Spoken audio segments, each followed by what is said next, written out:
Hello mga ka-IT! So for today, binary to decimal practice tayo. So kunin nyo na yung pen and paper ninyo, then let's start. So decimal or binary to decimal practice number 1. Meron tayong given binary mga ka-IT, 101 00111. Ngayon, sasagutin natin yan, i-convert natin into binary. So, pause nyo na yung video, tapos sasagutin natin siya. So, okay mga ka-IT, sagutin na natin. Okay? Ngayon, para masagot natin yan, kailangan natin yung binary table natin, yung 1, 2, 4, 8, 16, 32, 64, 1 to 8. Kung hindi nyo matandaan kung para saan to, balik lang kayo sa ating previous video para ma-recall kung paano mag-convert ng binary to decimal. Okay? So, after nyan, yung binary na binigay sa atin, i-allocate lang natin siya sa kada box. Okay? So, yung 101, 00111, ilalagay lang natin siya sa ganitong format. Okay?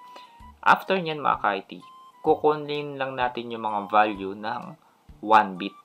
Okay? So, yung lahat ng mga may value ng 1 bit, ipag-a-add natin siya. So, based dito sa practice na to, 128 plus 32 plus 4 plus 2 plus 1. Okay? Pag pinag-add natin yan, ang sagot ay 167. So, ang sagot natin dito sa particular binary na to is 167. Okay ba? So, game, mga ka-IT, binary to decimal practice number 2. Ito ang ating given binary, 00010101. So, pause nyo na, then sasagutin natin. So, mga ka-IT, na-pause nyo na ba? Nasagot na ba natin? So, let's start. Given yung another binary table natin, i-allocate natin isa-isa yung mga binary bits natin sa binary table natin. Okay? So, 000101101. So, ipag-a-add lang natin yung mga 1 bits, which is yung 16, yung 4, and yung 1. So, 16 plus 4 plus 1 is equals to 21. So, ang sagot natin is 21. Okay, so mga ka-IT, last example natin, binary to decimal practice number 3. Ito ang value niya, 111,000,10. So, kunin nyo na yung pen and paper nyo, sasagutin na natin siya. So, okay mga ka-IT, let's start.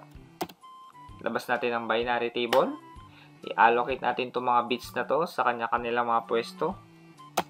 Okay, 111,000,010. So, ngayon, again, paano ito, Pinoy IT Guy? Pag-a-add lang natin yung mga 1 bits. So, 128 plus 64 plus 32 plus 2. So, ang sagot is 226. So, ang decimal value ng 111,000,010 is 226.